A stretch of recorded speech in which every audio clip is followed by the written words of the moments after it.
Hello दोस्तों, आपका बहुत बहुत स्वागत है हमारे चैनल पर। आज की कहानी का शीर्षक है अहंकार। चलिए सुनते हैं आज की ये कहानी। एक बार एक गुरुदेव अपने शिष्यों को अहंकार के ऊपर एक शिक्षाप्रद कहानी सुना रहे थे। एक विशाल नदी जो कि सदाबहार थी, उसके दोनों तरफ दो सुंदर नगर बसे हुए थे।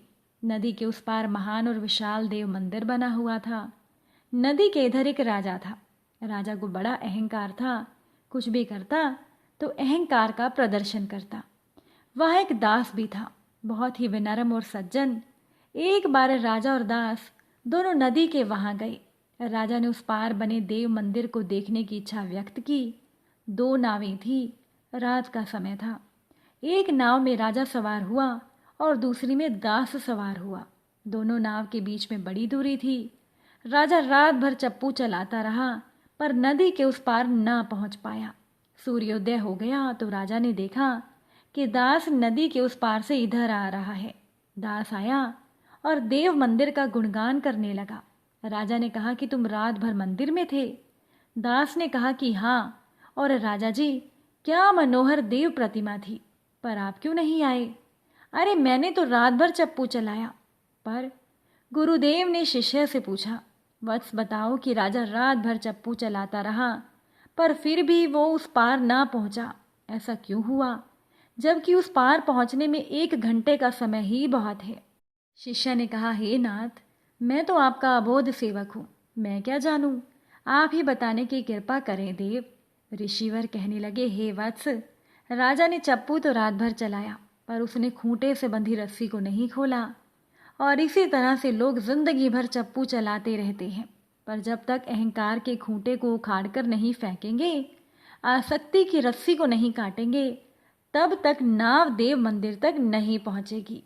हे वत्स, जब तक जीव स्वयं को सामने रखेगा तब तक उसका भला नहीं हो पाएगा। ये ना कहो कि ये मैंने किया, ये ना कहो कि ये मेरा है, ये कहो कि जो कुछ भी है वो सतगुरु और समर्थ सत्ता का है, मेरा कुछ भी नहीं है। जो कुछ भी है सब उसी का है। स्वयं को सामने मत रखो, समर्थ सत्ता को सामने रखो। और समर्थ सत्ता या तो सतगुरु हैं या फिर इष्ट देव हैं। यदि नारायण के दरबार में राजा बनकर रहोगे तो काम नहीं चलेगा, वहां तो दास बनकर रहोगे तभी कोई मतलब है। जो अहंकार से ग्रसित है वो राजा बनकर चलता है, और जो दास बनकर चलता है वो सदा लाभ में ही रहता है। इसीलिए प्रभु के दरबार में राजा नहीं, दास बनकर चलना और अहंकार ना करना। एक बार एक अजनबी किसी के घर गया। वह अंदर गया और मेहमान कक्ष में बैठ गया। वह खाली हाथ आया था तो उसने सोचा कि कुछ उपहार देना अच्छा रहेगा। उसने वहां टंगी एक पेंटिंग उतारी और जब घर का मालिक आया उसने पेंटिंग देते हुए कहा, यह मैं आपके लिए लाया हूँ। घर का मालिक, जिसे पता था कि यह मेरी चीज मुझे ही भेंट दे रहा है, सन्न रह गया। अब आप ही बताएं कि क्या वह भेंट पाकर, जो कि पहले से ही उसका है, उस आदमी को खुश होना चाहिए? मेरे ख्याल से नहीं। लेकिन यही चीज़ हम भगवान के साथ भी करते हैं। हम उन्हें रुपया पैसा चढ़ाते हैं और हर चीज़ जो उनकी ही बनाई है उन्हें भेंट करते हैं, लेकिन मन में भाव रखते हैं कि यह चीज़ मैं भगवान को दे रहा हूँ, और सोचते हैं कि ईश्वर खुश हो जाएंगे।